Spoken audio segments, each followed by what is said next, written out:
Good afternoon, everyone. Just want to do a sound check. Jen or Stacy, can you hear me? Sound good.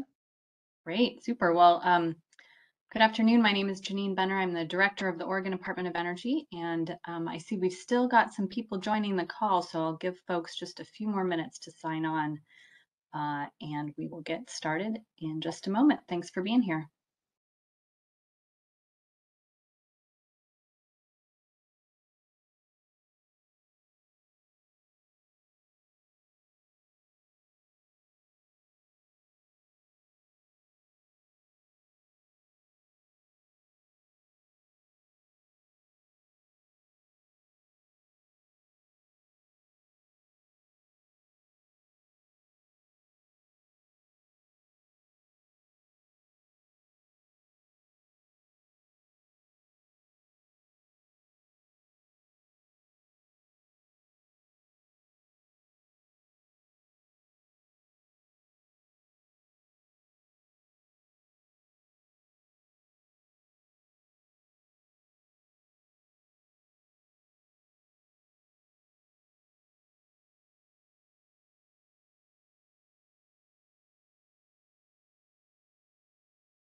All right. Well, we're 3 minutes past the hour, so I think we can probably go ahead and get started. Welcome, everyone, to this Oregon Department of Energy webinar, where we'll be sharing information about the energy-related provisions of the Infrastructure Investment and Jobs Act, and seeking information from you as to how we can best shape our efforts to direct those resources to benefit Oregonians. My name is Janine Benner. I'm the director of the Oregon Department of Energy, and I really appreciate you for joining today. Very soon, I will be turning this over to Jen Senner, who is our federal grants coordinator, to lead the conversation. And I'm also I'm also joined by a few additional ODO staff today, and I will ask them to introduce themselves in the chat. And actually, I'd welcome all of the attendees in our meeting today to introduce yourselves in the chat as well with your name and if you're representing any particular organization. We'd love to know who's with us on the call today. So I want to start off by acknowledging that many of you likely have questions about the funding, the timing, and whether or not a specific project that you are thinking about might be eligible under the funding streams that we'll discuss today. I'll just be upfront and say at this time, we also have many questions. And as we move through the presentation, we hope that you will use the chat feature to ask any questions you might have. We may not have the answer to everything yet, and we may not have time to answer every question live today, but we are going to gather your questions and respond on our website in the weeks following this presentation. Because of the format of this webinar and the number of people in attendance, which is great, we have everyone muted currently. But as we go through the presentation, we'll pause for questions, and at that point, we'll be able to unmute individuals to ask questions when they raise their hands. So as we go through the presentation, we'll also be using some new polling features for real-time feedback. And in addition to responding during this webinar, you can also enter your thoughts and feedback through an online portal that we've set up. If you'd like more time and more space to respond, or if you want more time to consider your responses, or if you want to share that with other people who you also think would be interested in providing feedback. And I'm going to ask my colleague Ruchi to put the link to that portal in the chat. Jen, can I have the next slide, please? Oh, there you go. So, this is our agenda for today, an overview of the presentation that we'll be sharing, starting with some information about our agency, some background on the Infrastructure Investment and Jobs Act, including highlights of the energy-related provisions. We'll then cover the community engagement work we've done so far and what lies ahead in our planning process. And towards the end, we have some specific opportunities for you to provide input and feedback. And we'll also cover how we intend to use the information that we gather today through this and through this process. And the presentation materials are posted on our website now, and we're also recording this webinar. All right, so before we dive in, for those of you who are new to WebEx, just a quick guide on how to use some of the features. As I mentioned before, your unmute button and video buttons won't work, but our host will be able to unmute you if we call on you to ask a question. You can see the option to raise your hand on both the right-hand side of your screen and under the right-hand side of your screen under the participants panel, if you click near your name. And there's also an option at the bottom of your screen where you can see a visual of a hand in the reactions bar. And also feel free to use the chat function to ask questions or make comments.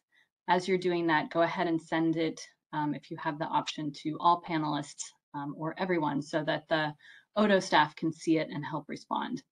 And we will try to get to as many of those questions in the chat and through raised hands, but again, we may not have time for all of that today. You may notice that there's also a Q&A function or that might be an option, or you might see. Please don't use that. We won't be monitoring that. And one more thing to highlight that's not on this slide, there on the right side of your screen where you see participants and chat, every once in a while there will be a poll that pops up. And it will have the title Slido on it. So at that point, we'll let you know it's coming, and we hope you will participate by checking a little circle and entering a response. And then don't forget to press the green send button when you enter your response so it's actually submitted to us. Okay, one more thing to mention is that if you are calling in on the phone, you can press, once we unmute you, you can press *6 to unmute yourself, and then I think you press *3 to raise your hand. And please bear with us as we try to keep track of all the questions and comments coming in. Okay, so one more thing before we jump in, a quick introduction to the Oregon Department of Energy, or ODO, as you might hear us referred to. On this slide, you see our vision, our mission, and what we do. And our mission is to help Oregonians make informed decisions and maintain a resilient and affordable energy system. We advance solutions to shape an equitable clean energy transition, protect the environment and public health, and responsibly balance energy needs and impacts for current and future generations. Under what we do on this slide, you'll see the services we provide and how we achieve that mission. And today we'll be discussing how federal funding opportunities can support our mission and our work. For example, we know that funding under the Federal State Energy Program can support Oregon updates to our energy security plan, which will inform efforts to strengthen energy systems in our state and mitigate impacts from disasters. Next slide, please. All right, our purpose today is twofold. First, we want to share what we know about federal funding opportunities under the Infrastructure Investment and Jobs Act. And second, we want to seek your input as to how Odo should approach these funding opportunities. Based on the input we receive, we'll be building statements of guiding priorities, which will help us shape our use of formula grants and choose which competitive grants may be the most beneficial for Odo to pursue. So we are going to start by asking you a question. This is going to be our first polling question so that we can gauge your level of awareness on these topics, as well as your assessment of your current capacity as of today. So we're going to start off with a poll to get a better sense of our audience. It should be there on the right-hand side of your screen right now. We'll give everyone 45 seconds or a minute to figure this out and make your selection. And don't forget, after you've made your selection, to press send. So you may actually have to scroll down on your screen. And Stacy, I'm seeing that it says voting closed. So I don't know if it's possible to reopen that. There we go. For those of you on the phone, I'm sorry we don't have an option to take the poll over the phone, but these same questions are on the handout that we've provided. I guess we don't call them handouts anymore, the email out that we've provided and in the portal on our website. So this question says, thinking about your organization or community, which of these phases or stages would you feel you identify with? 1, haven't started and or new to this topic. 2, assessing options and interests. 3, prioritizing projects and funding. 4, implementing projects or plans. And 5, evaluating or expanding current work.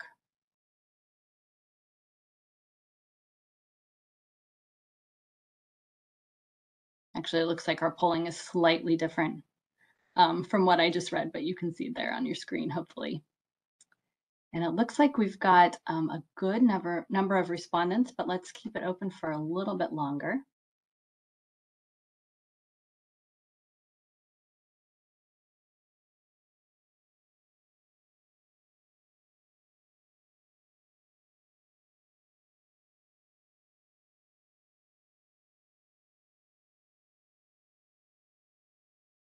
Okay, well, it looks like the responses, oh, nope, they're still coming in.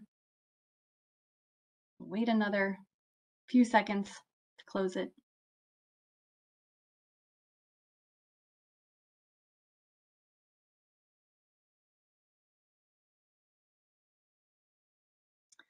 All right, Stacy, I think the responding has slowed down, so go ahead and close out that poll. And I think that we will be able to see the responses.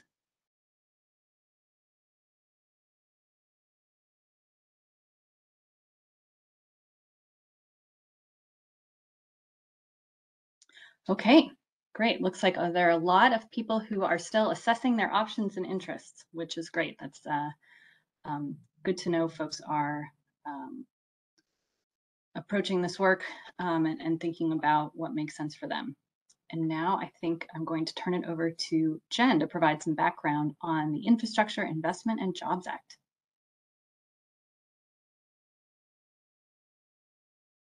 Well, thank you everyone for joining us today. So just to give us a little bit of a larger context on the funding opportunities that we're talking about today, the Infrastructure Investment and Jobs Act is what actually prompted this engagement here. This federal law funds American infrastructure projects related to roads, bridges, broadband internet, and our energy and water systems throughout the country. This was signed into law on November 15th of 2021, and the bipartisan legislation authorizes 1.2 trillion in infrastructure spending nationally, and that includes 550 billion in new funding. And as we go through this, the Biden administration has been referring to this funding under the infrastructure law as a once in a generation investment in our infrastructure systems. And energy is certainly included as part of that overall investment. The Biden administration also has concerns about investing these federal dollars so that the benefits serve communities that have been historically disadvantaged. While there's many details and definitions still to be set at the federal level, it does look like the Biden administration intends to direct 40% of the benefits of these funds that are energy related under the Infrastructure Investment and Jobs Act to disadvantaged communities. And so here at ODO, we'll be keeping this requirement in mind as we shape up all of our relevant proposals and program designs. And you can see some of the federal executive orders that touch on some of these issues related to disadvantaged communities and serving those that have been historically underserved. And that aligns with some state priorities because here at ODA, we recognize that historically there have been certain groups that have been left out of the decision-making roles when it comes to energy policy. And it's our intention to do better to address these equity concerns with these fundings. However, we recognize we have much to learn as we go forward in addressing some of these issues and much work that lies ahead of us as we start to roll out these infrastructure funds in our communities and start to see the difference that they're able to make. And so all of that brings us to the reason of why we're here today, seeking your input through this webinar and the portal as well. So for some of the higher level context, the funding that we're talking about today is federal funding. And this graphic actually comes to us from one of the federal funding streams that we expect to receive a boost under the Infrastructure Investment and Jobs Act. But it does have a nice graphic that represents how we anticipate the funds will reach Oregon. At its source, the funds are appropriated by Congress, where they are then assigned to a federal agency to administer. From there, the funds are granted to the states through either formula or competitive grants, and that will depend on the nature of the exact fund and the federal requirements that are set by Congress. It's also possible that because the funds are federal in nature, that federal agencies may set additional requirements or issue additional guidance that directs the purpose of the funding and some of the requirements, as well as what the funding can be used for. As a because of this, the state may have some more flexibility in certain federal funding streams than in others, as far as what we may be able to invest these federal funding streams dollars in. So today we're seeking your input so we can develop guiding priorities that will assist the agency with all aspects of our grant seeking for these federal funds. In doing so, we have been speaking with the energy suppliers and developers, community-based organizations, and tribal and local governments, just to name a few, to get their impressions of what we need to consider to bring these funds into our state and put them to the best use. In the next few slides, we'll cover at a high level what some of the federal investments are. And as we go through this information, please consider and think about what might be missing from this list of items that we'll be discussing. And in addition, if Odo could pick only one thing to invest in, what would be the best thing for us to do? We'll be asking for your response in just a few slides. Based on what we know, we believe the state energy program will receive an additional boost of about $6.5 million, which can be used for a broad spectrum of items, from investments in clean energy, energy efficiency programs, and resilience activities. We estimate receiving approximately another $3.2 million in funding for energy efficiency programs. And that will be a combination of programs under a revolving loan fund and other portions that will be available for direct grants to local governments under the Energy Efficiency and Conservation Block Grant Program. In addition to that, we expect that the Oregon Housing and Community Services Agency will receive somewhere in the neighborhood of 34.7 million for weatherization and energy conservation programs for low-income households. We also anticipate that the Oregon Department of Transportation will receive approximately $50 million to assist with electric vehicle charging infrastructure.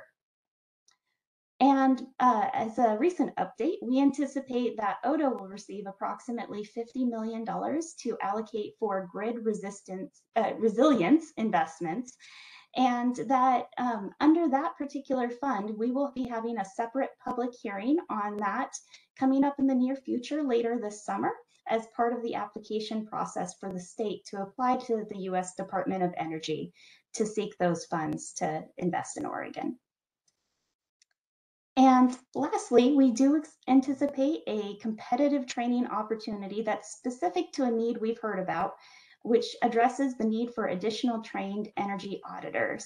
And so states will be eligible to apply up to $2 million to help train energy auditors that can help with additional energy efficiency programs. And so with that, I think I'd like to pause and see if there are any questions that have arisen in the chat that would be a good question to address at this time. Thanks, Jen. I don't see any questions in the chat, but I'll invite people to raise their hands if they have any questions about what we've covered so far, knowing that we may answer them later in the presentation. So you're also welcome to hold them until the end or put them in the chat as they occur to you. I'm not seeing any. Oh, I see one raised hand. Stacy, can you please take Joshua Bassifin off mute? There we go. Go ahead, Joshua. Hi, thanks. This is Joshua Bassifin from Climate Solutions. Thanks, Jen, for that presentation. Can you clarify on the resilience and reliability piece? Is that something ODO still needs to apply? That's a discretionary grant that you still need to apply for? Is that correct? So actually with the Grid Resilience Fund, the resiliency and reliability that is mentioned there, that is approximately 50 million, that is a formula grant that is open to states and tribes to apply for. And we anticipate an annual allocation of approximately $10 million for 5 years each to reach the cumulative $50 million. So while it is formula, we do still need to prepare an application. And in our application to the US Department of Energy, we'll need to describe some of the criteria in which we will choose to invest that funding into areas that can enhance our grid resilience. And so that's actually the topic that will probably be the prime focus of the public hearing that will be happening later this summer. This information is all relatively new to our agency. The official funding opportunity only released last week. And so we don't yet have a date set for that public hearing, but we'll be sure to let everyone know as soon as we're able to provide a date for that. Great, thank you. Thanks, Jen. And we do have a few questions that have come up in the chat. One request to go back to the previous slide if you can. So go back to slide 10 for a minute. And just as a reminder to folks on the phone, all of these slides are up on our website. We have a question about whether the auditors are state auditors or utility-based. And I'm not sure we have an answer to that question yet because we haven't set up a program, but I'll see, Jen, if you have anything to offer there. You know, under the Energy Auditor Training Program, it's really a workforce development focused opportunity. So it's about how do we train energy auditors wherever they may land in employment. Ultimately, we want to make sure that the folks that we invest training dollars in are hopefully gainfully employed at the end of that. So I think there could be a wide array of opportunities under that fund. And that's also one we are seeking information on and kind of preparing for a competitive opportunity that we anticipate will open up in the future. Great, thank you. And I see that we have another hand raised, and John, we will come to you in a moment. In the meantime, Jen, we have a question in the chat. Will the state be administering the energy efficiency loans or just providing funding to organizations to administer the energy efficiency loans? I think that's a question that we are still working on the exact determination.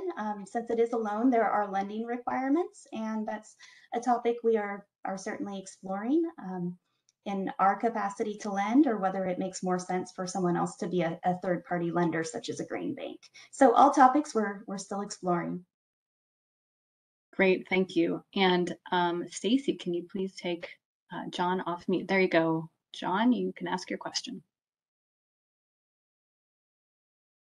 Question about the state energy program, the 6.5 million funding, and can you describe a little bit about what the envisioned as the use of the 6.5, supporting investments for clean energy? Is that to create like a think tank or study on what directions the state should be going in, or kind of what is that 6.5? How's the use of that is envisioned?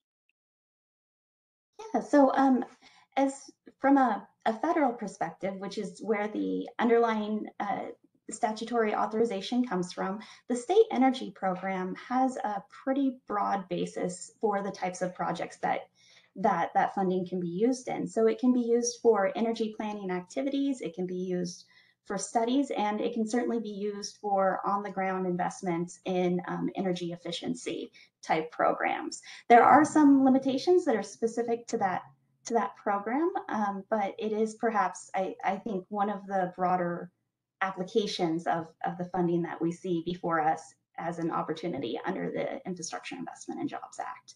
So I'm happy to follow up with some more detailed information about that, but the list of authorized program activities is quite long.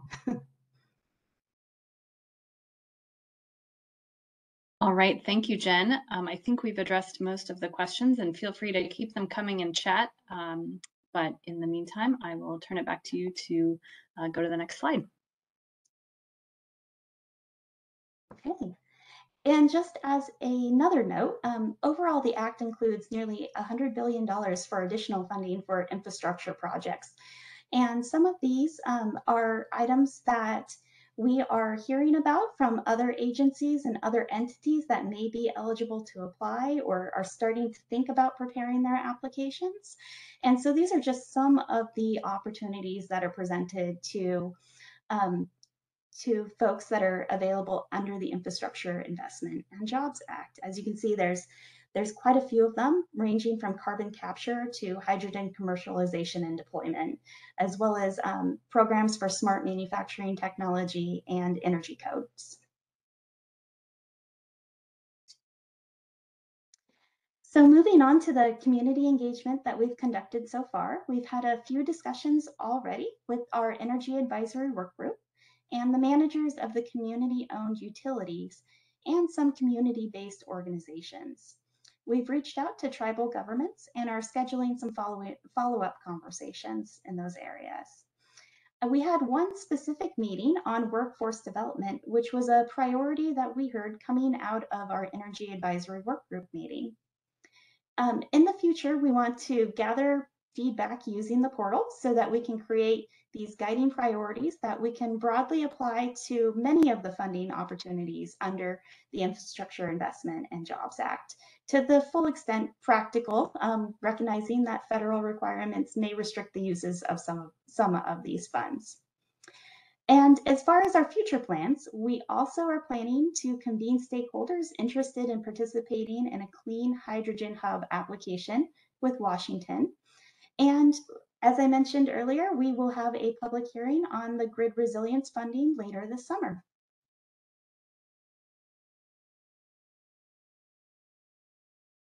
So some of the examples of where we may be able to shape our proposals include focusing on certain opportunities. For example, we may be able to invest some funds in statewide activities, such as commissioning research or studies, or we could use some of the funds for community level planning or projects.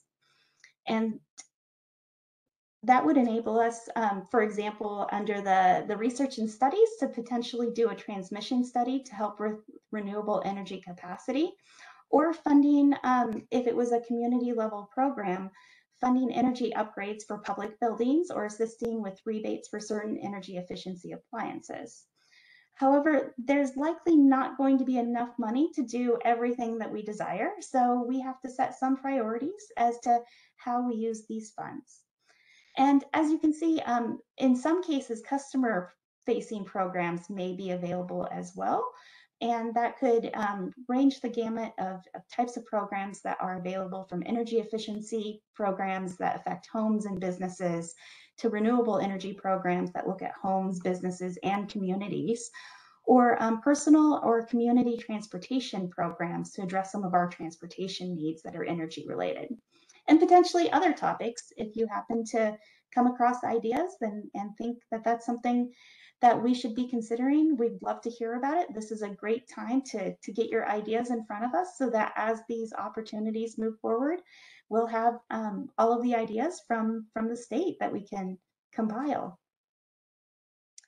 So out of all those conversations that we've had, and we've heard quite a few things so far. We've heard about a greater need for workforce development in energy-related occupations. And that ranges from everything from the skilled trades to specific automotive technician programs. We've also heard that there is a strong interest in increasing diversity, equity, and inclusion in many of these areas. And we've heard about some specific promising programs in certain areas of the state, but that overall there's a great need in order to meet the employer demands, not only of the present, but potentially of the future.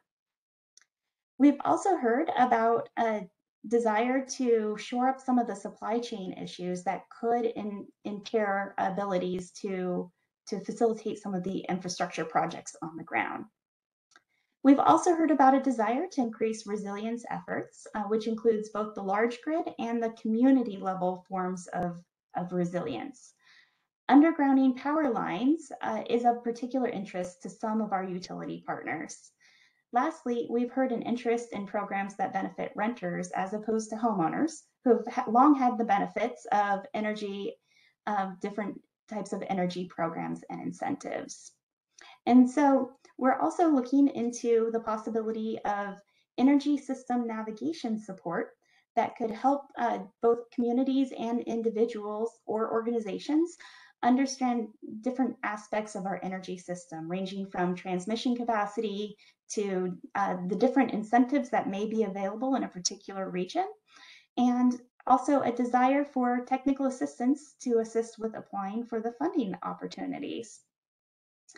And we have that in mind, as there's a strong desire for simplifying the funding process wherever we can. So based on what we've shared, are there any topics, issues, or pathways missing from the previous slides?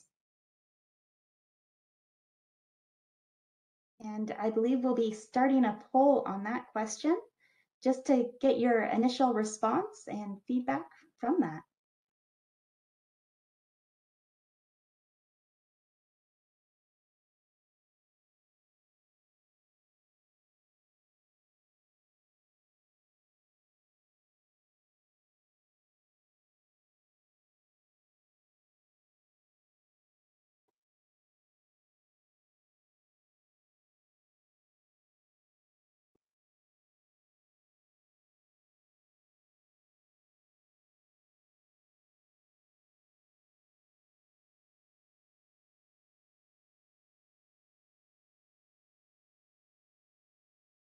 So just as a reminder, you should see the poll up on the right side of your screen. And this time we're not asking you to check a box, but actually type in a sentence or two, or a list, or some words in response to the question, are there any topics, issues, or pathways missing from the types of federal funding available and or the previously identified interest areas?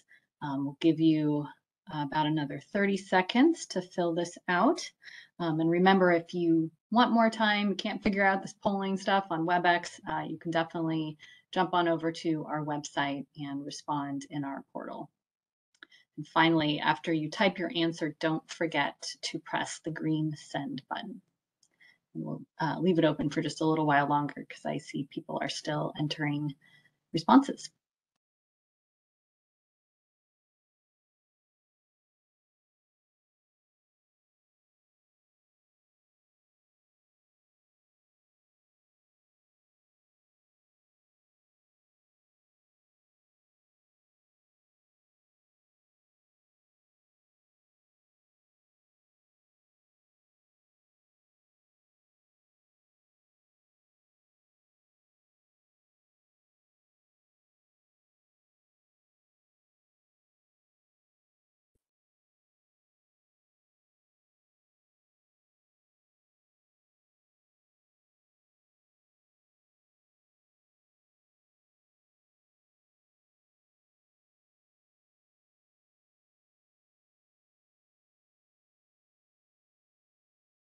Thanks so much to those of you who are putting in your answers. I can see people are still entering them, so don't want to rush you. We'll hold it open for just a bit longer.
All right, I'm going to give folks a 20-second warning.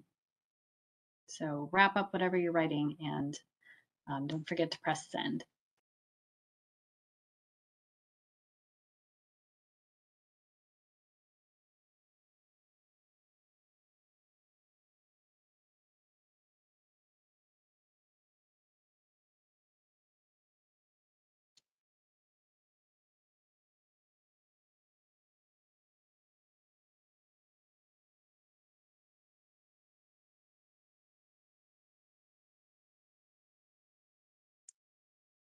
Great. Well, thank you to everyone who took the time to respond. Looks like we got a lot of good ideas here about resilience, distributed energy resources, smart panels, energy safety, opportunities for BIPOC contractors, water infrastructure, help with tribal project facilitation, a lot of good responses here. So thank you so much. We'll be collecting all of these to inform our efforts. And now I think, Jen, do you want to talk about the next question, the next poll? Yes, so our next question for everyone is the second part, which is what is the most important thing that Odo could invest in to support your energy needs and interests? Basically, we want to boil it down to if there was just one thing, what is it that you would like to see prioritized?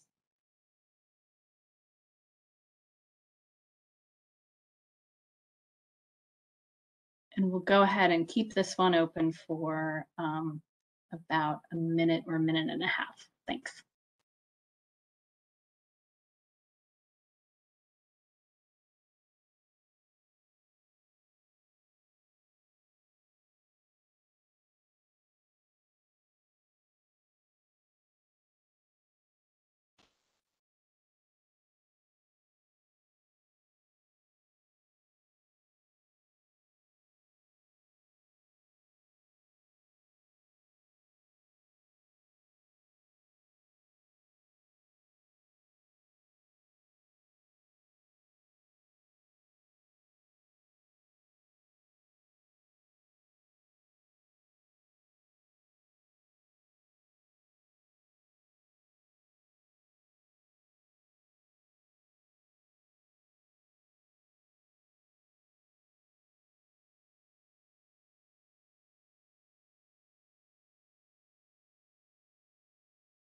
All right, let's give about another 30 seconds to put in your responses. I see them still coming in. Thank you.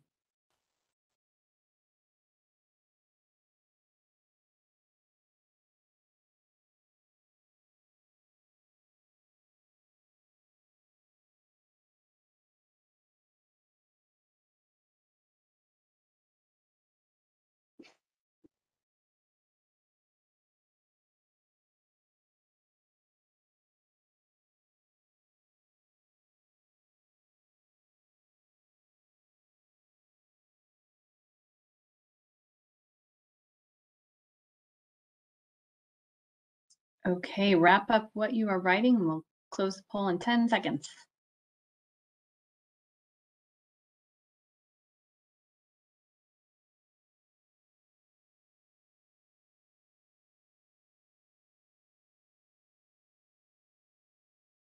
Super, thank you. Again, a lot of really great comments in here. Increased training for journeyman linemen willing to work in rural areas. Projects that support wildfire risk reduction and overall resilience. Loans and incentives to support residential and multifamily buildings, especially heat pumps.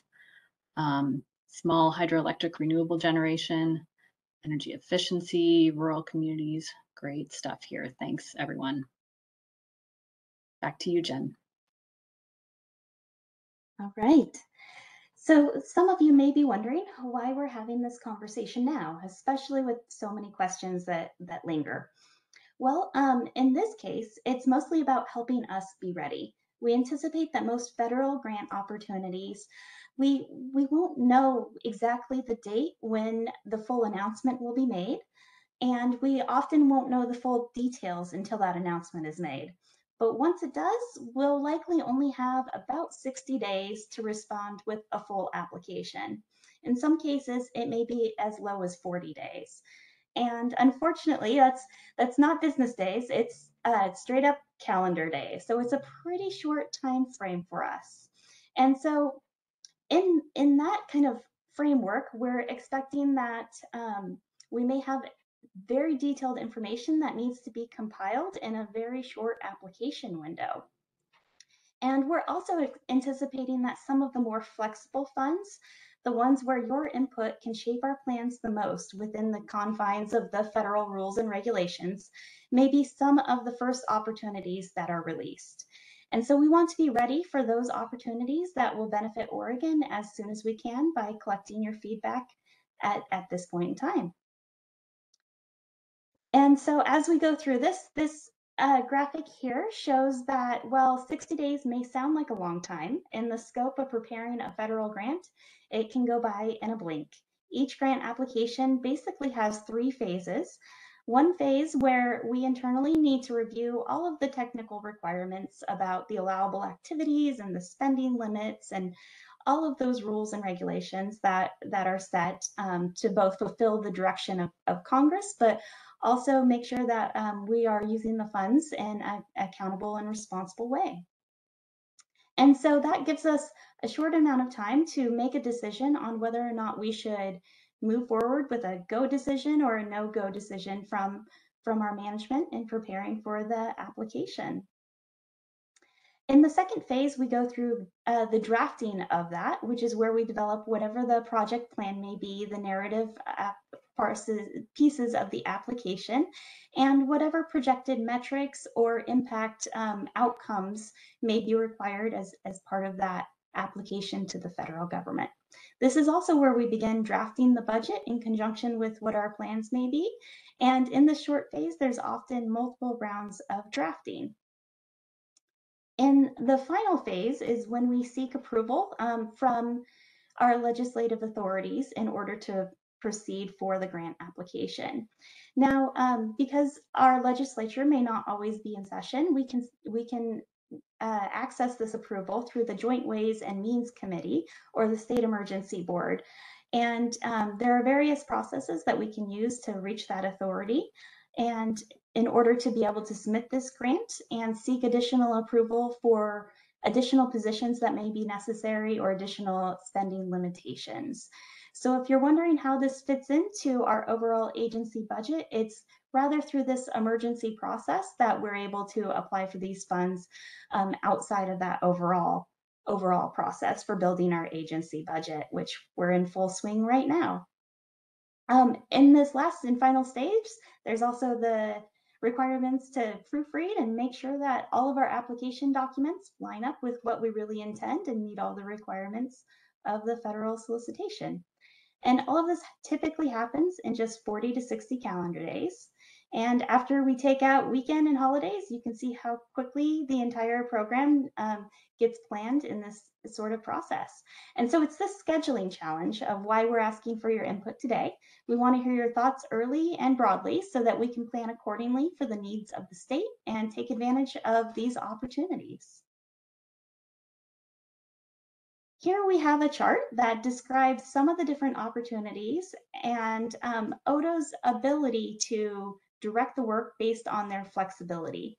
At this point in time, this is based on high-level estimates of what we think the funds will be, when we think we might see an application open up, and how large they may be in the scale of things.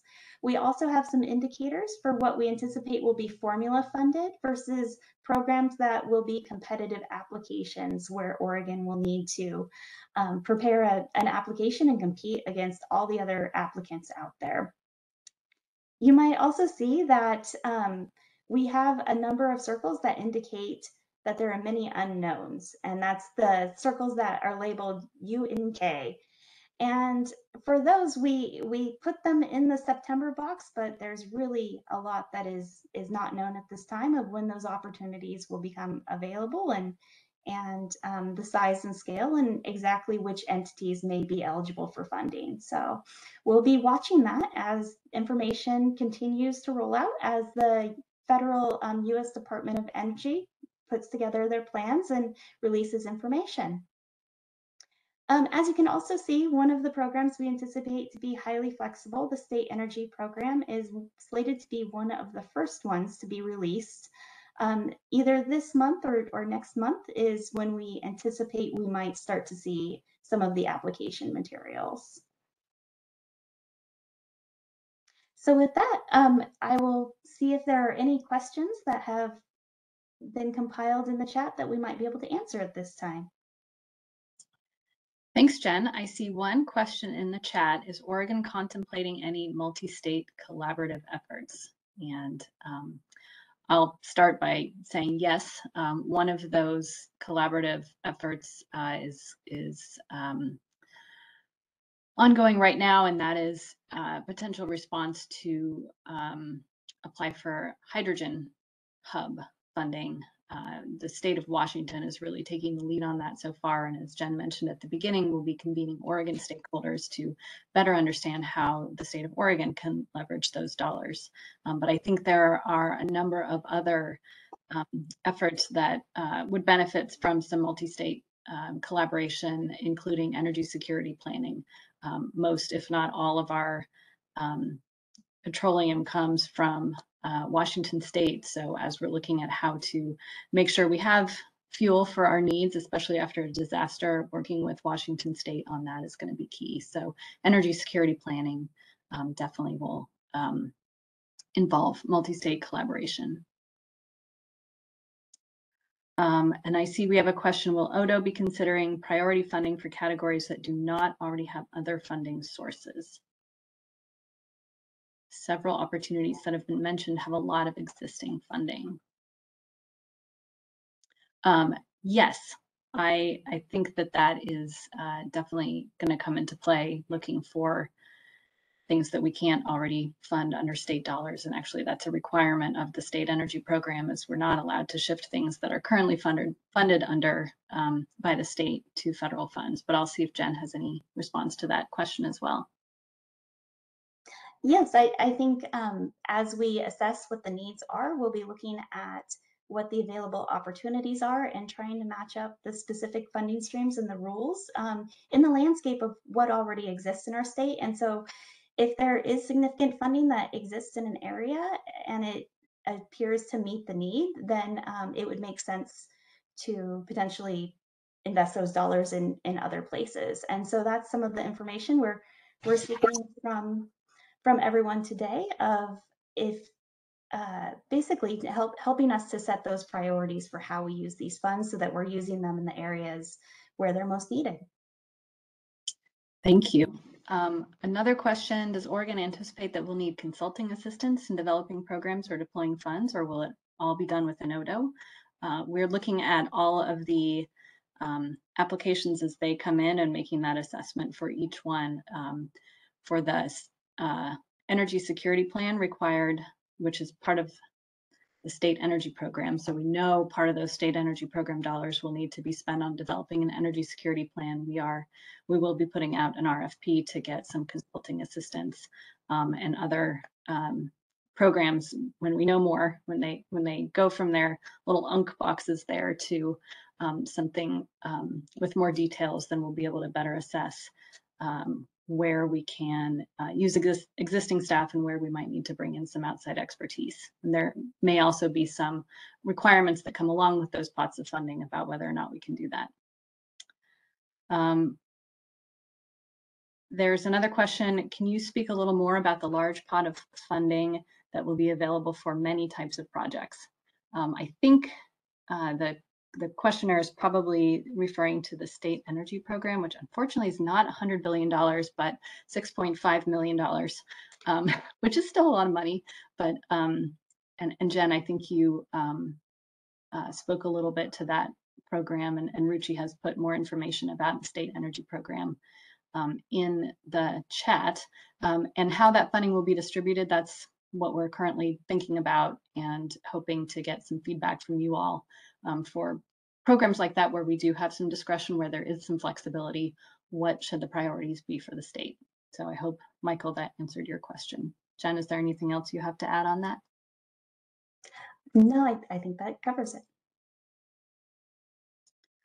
Okay, not seeing any more questions. Let's go ahead and move on. Okay, and I think this slide is mine, right?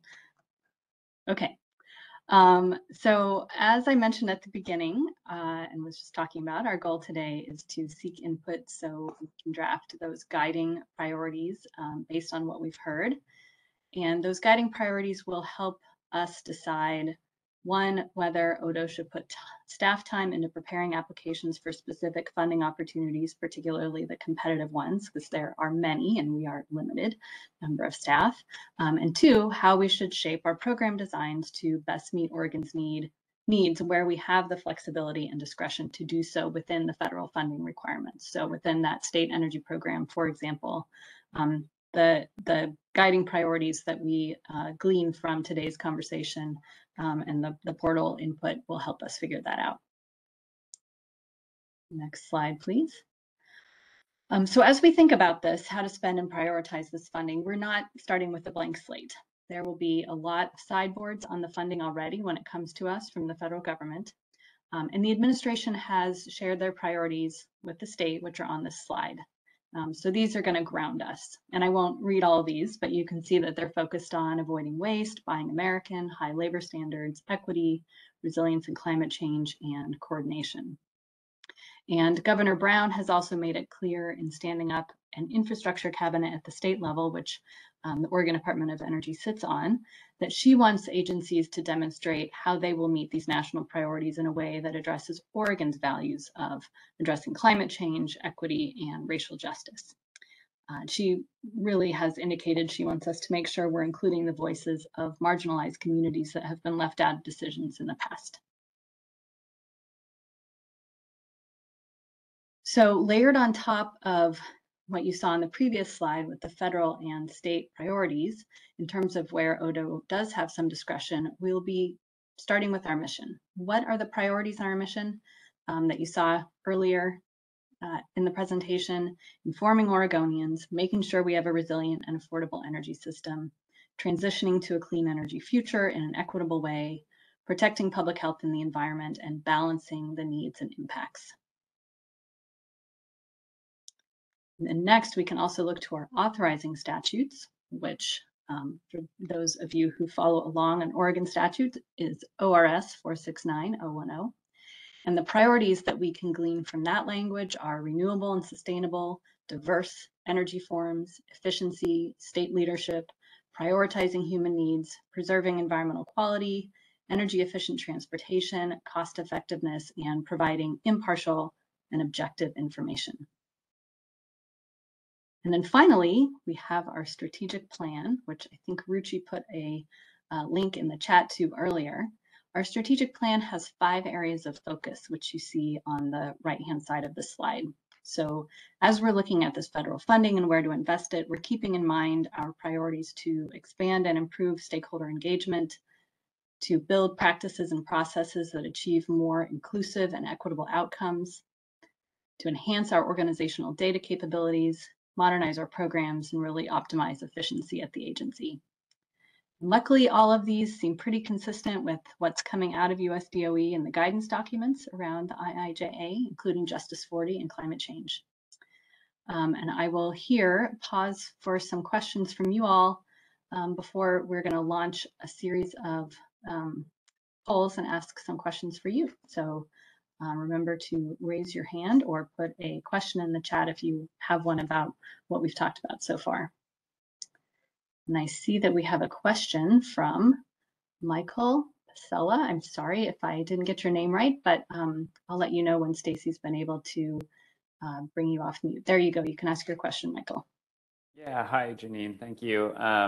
Yeah, so I was not talking about that or asking about the $6.5 million pot. There was one slide that mentioned a large amount of money, and it sounded like maybe that was going to be at the federal level.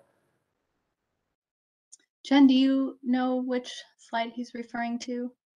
Yes, it may be after we went through the 6 specific energy-related ones that we know of. There was an overall slide that talked about, I believe it was $100 billion in additional investments that touch a broad array of things related to energy, which may or may not be applicable to Oregon. There are some highly specific grants in there, and some that may be good opportunities for us that we'll be watching as more information becomes available. So that was a very large number at the federal level, not a number that Oregon anticipates directly receiving.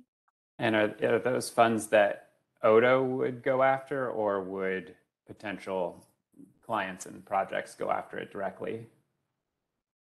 I think it could be a combination of both, just depending on the very specific details of the federal funding stream requirements for each individual one. And some of those could be divided up into multiple types of competitions too at the federal level, depending on how USDOE chooses to implement some of these funding streams. Okay, thank you. Michael, thank you for clarifying that.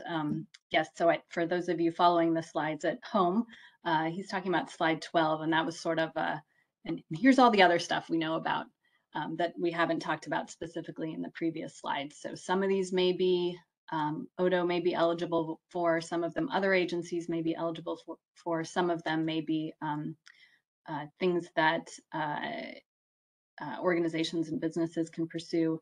And I would point you towards our website, which I believe, Jen, you can confirm, has a link to a state website that really tries to boil down all these opportunities into a big spreadsheet.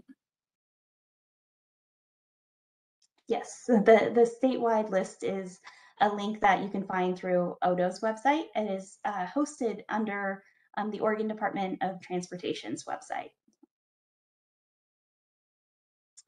Great. So let's see. I'm not seeing any other questions in the chat, so let's move on for now. And again, this is where we are going to start asking you some more questions.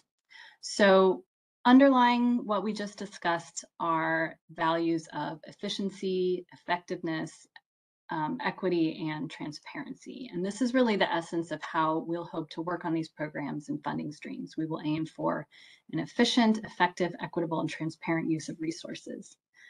However, we recognize that natural tensions may arise in this process. For example, if we're presented with a valuable funding opportunity in which there are only 40 days to apply, ODO may struggle to keep the public fully informed. We'll do our best, but we know how busy people are, and we just wanted to sort of highlight some of the trade-offs that might come up between these values.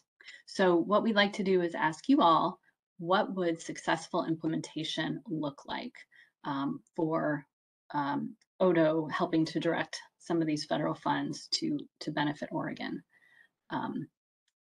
And this is, again, a poll on the right-hand side of your screen where you can type in an answer. It's not a click a box, it's actually typing. As Odo strives for the most efficient, effective, equitable, and transparent use of resources, what would success look like? We'll keep this one open for probably 2 minutes to give folks a chance to respond. And as a reminder, we can point you to the portal if you want to have more time to think through this and make a response.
All right, we'll give folks about 20 more seconds to enter their responses.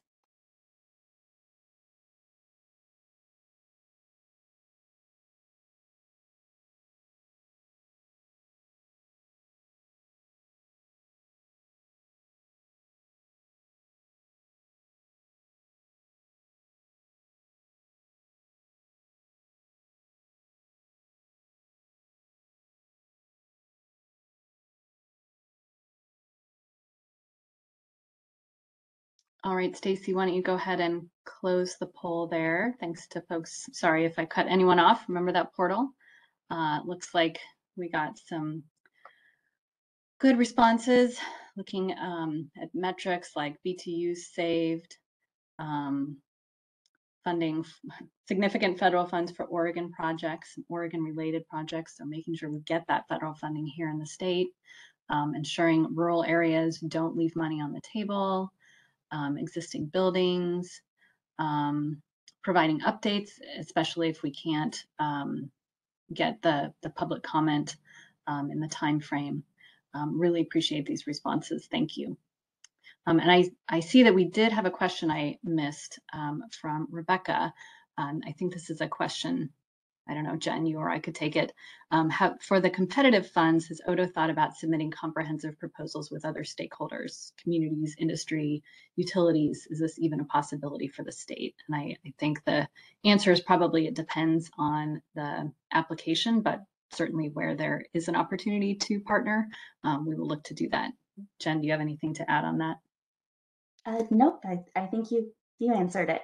Wherever there's an opportunity for partnership, it usually makes an application more competitive. Super. All right, let's move on to the next slide. So a core focus of the Oregon Department of Energy's strategic plan is to ensure that we're working with a diverse range of stakeholders, really having a meaningful and inclusive discussion about energy issues. So throughout our process to apply for and implement federal funding, we're going to prioritize this inclusive engagement. And our question for you today on this is, given the limited time and the limited capacity that we have, how best can Odo support inclusivity in design and or implementation of federally funded programs? So again, this is about inclusivity. How can Odo best support that as we go through this process? So I see Stacy has opened the poll, and we'll give you about a minute and a half.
Great, I see some responses coming in. Let's go ahead and keep it open for another 20 seconds. So consider this your 20-second warning.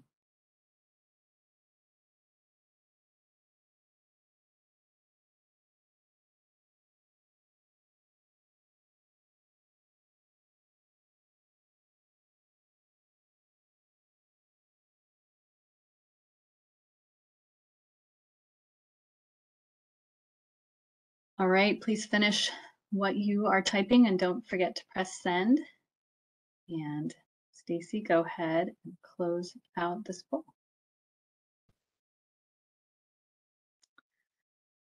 Great. So just going through a few of the responses, importance of supporting rural area projects, working with BIPOC organizations early to facilitate member and service group engagement, more on the small rural utilities and lacking manpower to pursue these opportunities, needing assistance, variance in meeting application and funding requirements, so a wider range of entities have access to funding, taking a holistic view, proactive outreach, really great responses here. And now I will turn back to Jen for the next slide and the next question. All right. So we understand that applying for and managing federal funding involves several resource-intensive steps, such as drafting an application, collecting letters, and once you're awarded, tracking the project activities and reporting back to either the federal granting agency or the entity that gave you the federal award. Understanding and administering federal funding can be very time intensive and difficult if you lack the capacity or expertise in this area. On the other hand, some other entities may already manage federal funding and are ready to sustain or expand this level of activity and implementation. So our question to you is, how can ODO support communities that are applying for energy-related funding under the IIJA? And to go along with that, we'll be opening up the poll, but we're thinking about, are there connections that we can help facilitate to help organizations find the expertise or skills that they need, and help organizations connect so that we can help fill in some of those potential capacity gaps?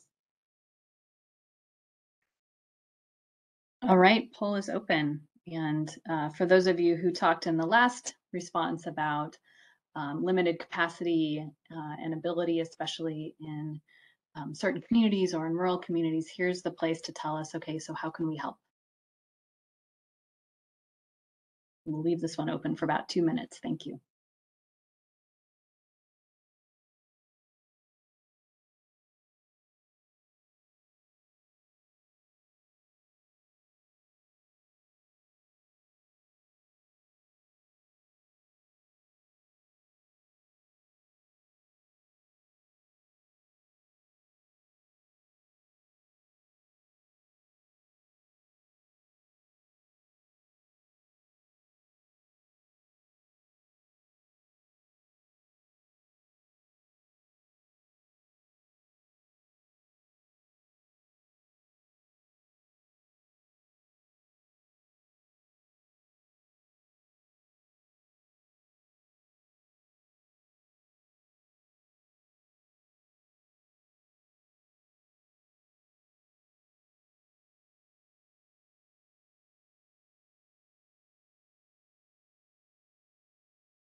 All right, you've got about 30 more seconds to respond to this one.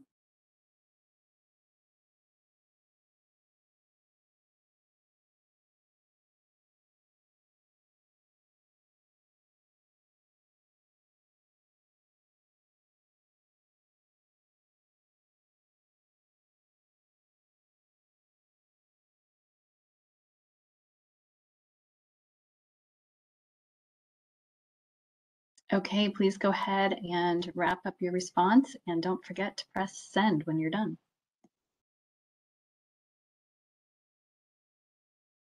And Stacy, go ahead and close out the poll.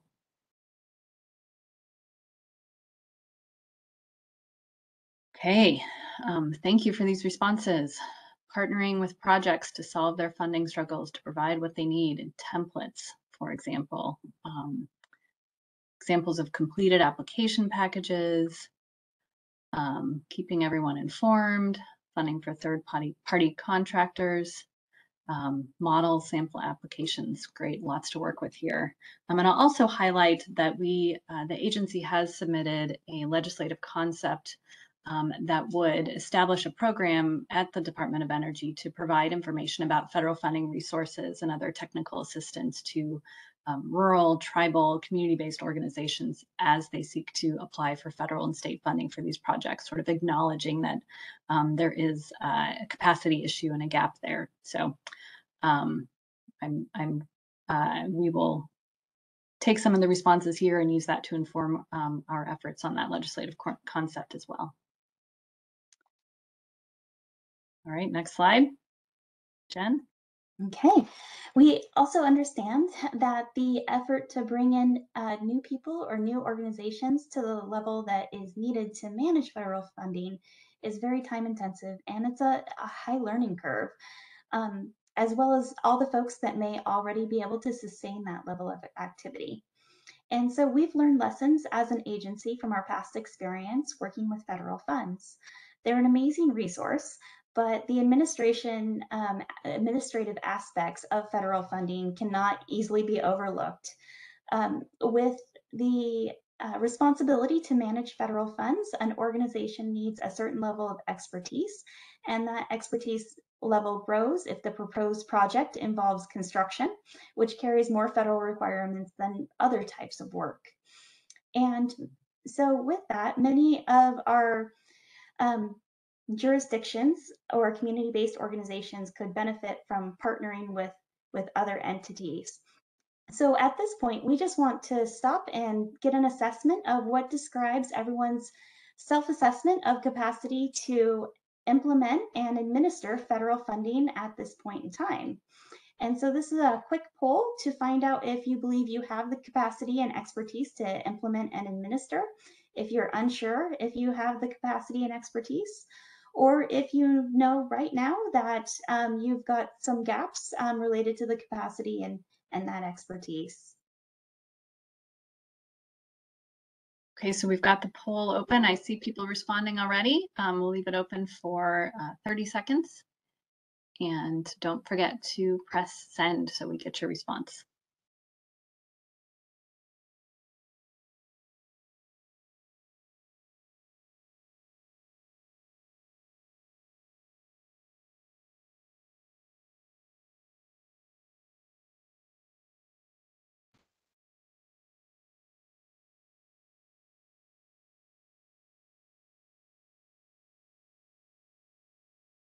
Okay, take another 5 seconds to enter your answer. Don't forget to press send. And Stacy, go ahead and close it out. Okay, looks like we actually have a lot of folks out there who feel that they have the capacity and expertise to implement and administer funds. And then others who are unsure and some who know they lack the capacity. So really great for us to be able to understand your self-assessment out there. Thank you. Back to you, Jen. All right, so just in follow-up, if you happen to know that your organization lacks that capacity or expertise, is there substantive energy education or technical assistance that ODO can offer to your community to help you be better positioned to apply for and receive this federal funding?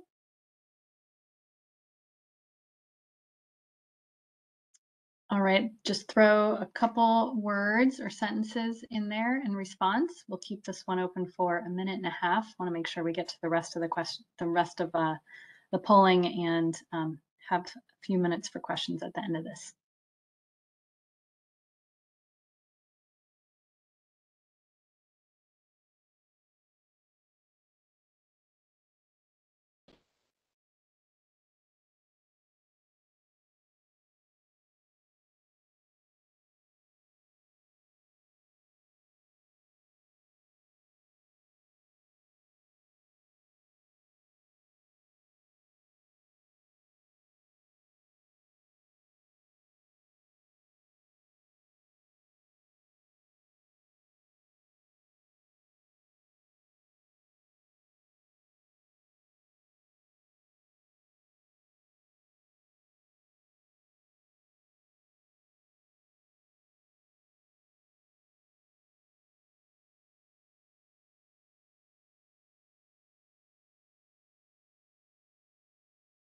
Okay, we'll do about 30 more seconds.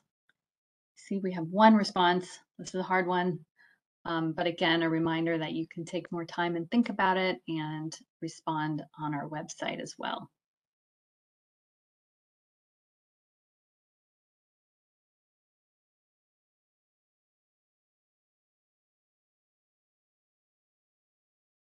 All right, maybe 5 more seconds to wrap up what you're typing and press send.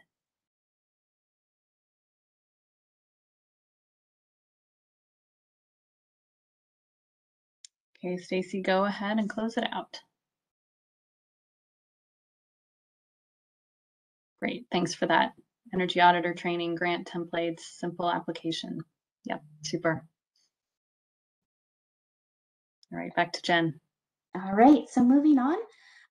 One of our next questions is about the preferred communication style of how you would like to be contacted and kept informed as this information evolves. So we know there's more to come, and so we'd like to find out what everyone's preference is as far as communications in case there happens to be trends that everyone prefers. So please go ahead and select all that you would prefer, and we'll go ahead and compile that information.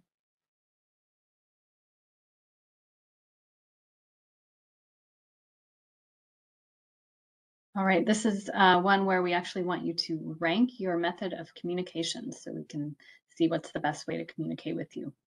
So we'll give folks 45 seconds on this one.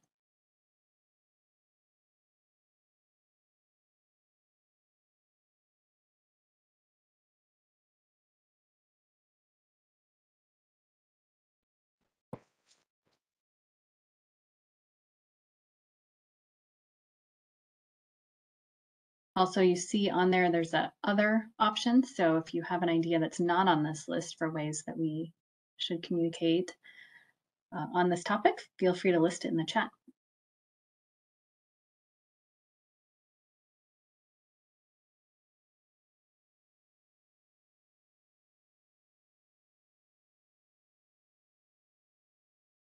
Okay, take about another 5 seconds and enter your selection here.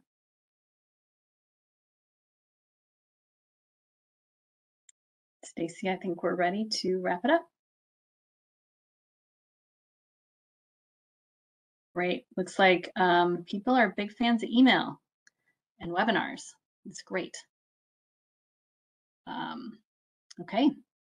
Well, I think that's all of our polling questions for you. And back to me to cover next steps.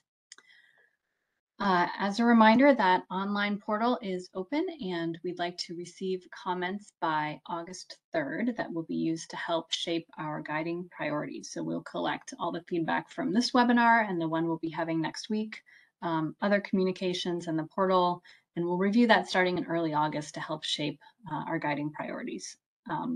We'll use this information to better understand what success will look like for our state, and we will be sharing those draft priorities with our Energy Advisory Work Group. We'll also be working with members of the Racial Justice Council, and they may provide additional comments to further refine our approach. Once we have those priorities developed, we will then apply those to our grant-seeking efforts, and we'll be sharing that back out to members of the public on our website as well. And then here's an overview of, again, how these guiding principles will apply to federal funds. Your feedback through this process will help us be ready to apply for the right opportunities for our state. It will also help us shape our programs where we have the ability to do so within the federal requirements. And it will enable us to act inclusively and with the knowledge that we may have limited time to conduct outreach on each individual funding opportunity. So with that, thank you so much for joining us today. On this slide is some contact information for Jen, our comment portal, our website, which also has the comment portal on it. And now I will open up the floor for questions. Please go ahead and raise your hand or ask a question in the chat if you have one, and we will call on you. We'll pause a moment to see if anyone has any questions.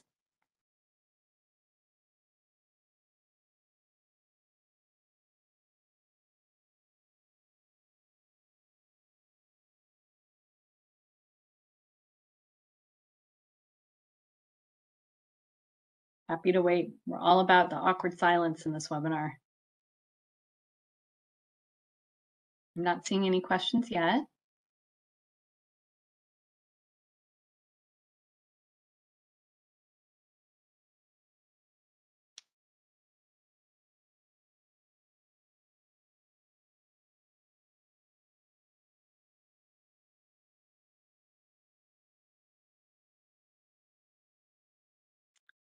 All right, well, thanks again for spending an hour and 23 minutes with us. We really appreciate your interest and your attendance and sharing your thoughts. There's a lot of information that has been shared in the chat, so feel free and scroll back. We'll keep this open for a little while if you want to grab some of those links that Ruchi put in. Jen, any final words from you before we let folks go? I just want to remind everyone that the portal will be open through August 3rd, so feel free to go ahead and sleep on the comments and information that you'd like to submit. There's plenty of time to get that into us. Super. Well, I will say goodbye, but and I'll go back on mute and stop my video, but we'll keep the webinar open for a few more minutes in case people want to peruse the chat or someone has some other burning question that they are just thinking of now. Thank you.